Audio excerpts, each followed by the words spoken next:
Active journalist Kennedy Manabat goes missing in a string of disappearances.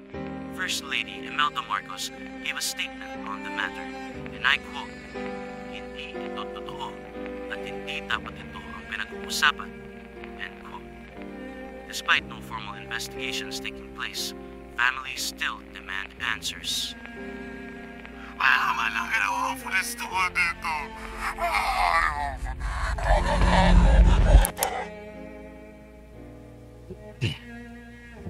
Nak, huwag mo napakinggan yan. Daddy, ano pong mangyayari sa inyo? Paano kung... Anak, walang mangyayari sa akin. Hanggat nandito si Papa, okay lang. Sige na, anong oras na? Matulog ka na. May pasok pa si Papa bukas.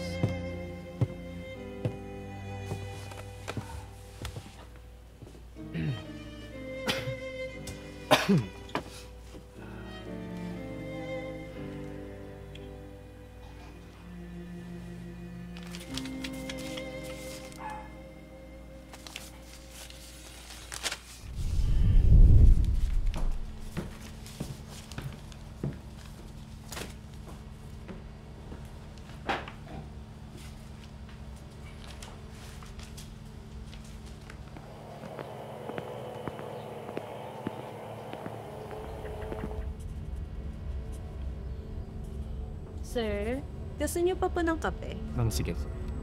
Yung wag masyadong mainit. Sige.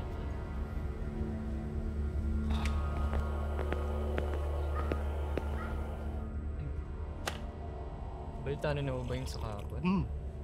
Teka, wag yun! usapan na. Yun yung sinabi ni Imelda, di ba? Grabe! Di.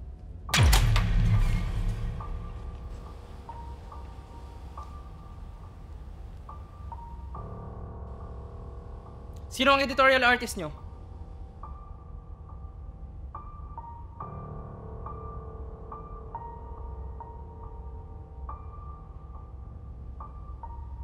Sino?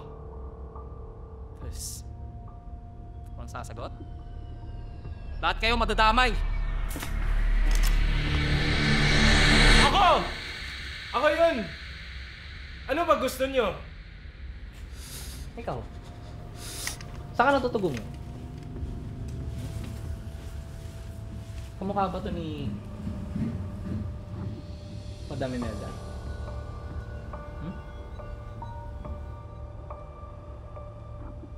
Sagot!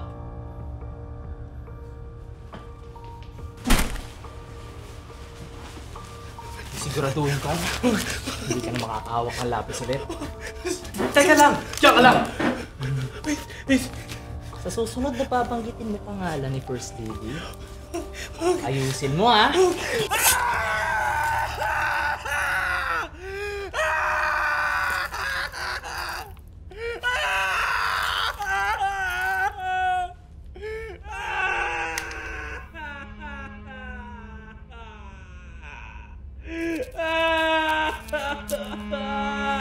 Susunod na makita namin to ulit sa dyaryo, susunod ka. At lahat ng mga mahal.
just in.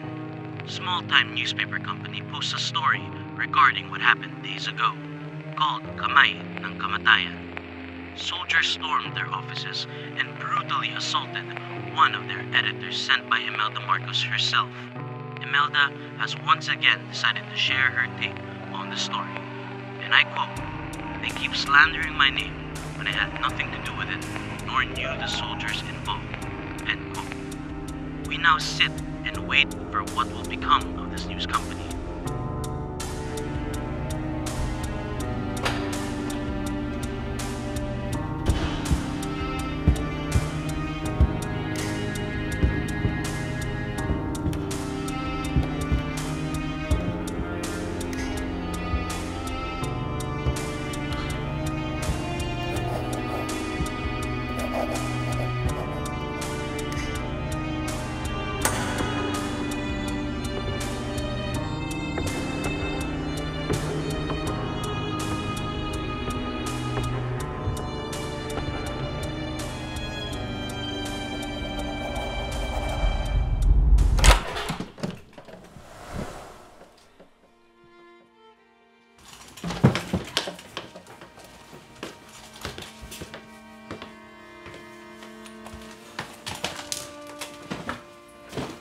Kilin yung mga bahay ng mga kakilala niya.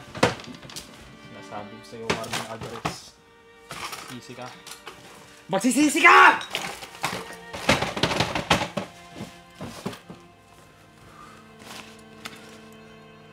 Tay, kailan po tayo nakakauwi ulit? Isang araw na.